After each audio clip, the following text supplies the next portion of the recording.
Thank you. And following on a similar theme, and specifically with regards to the legacy of disused metal mines in Wales, I have perhaps surprisingly, I've got quite a few abandoned lead mines in particular in my constituency, and this committee has previously undertaken an inquiry into the matter.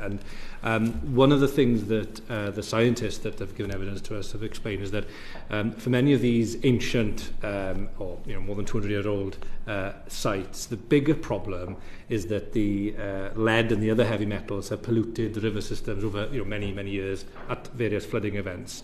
Now that's not necessarily something to be too alarmed about, provided that we know the extent of the problem. And I was just wondering, with that regard, at the moment there is no real clarity as to who needs to monitor for these sort of hazards.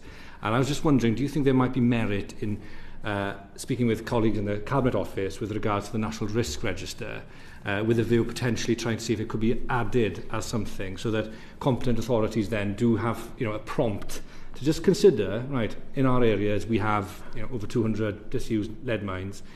Could we perhaps just see where the extent of the problem might be, so that we can then begin to control any hazard and to reduce any risk that it may or may not pose?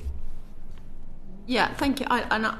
I will certainly take that back to have that conversation with colleagues. But look, the Welsh Government and NRW have that funded programme in place to start to remediate the pollution from abandoned metal mines. So that funding is there, that work is taking place. So it's about identifying and prioritising those areas that need it. So I would expect that that includes many of those areas within your constituency.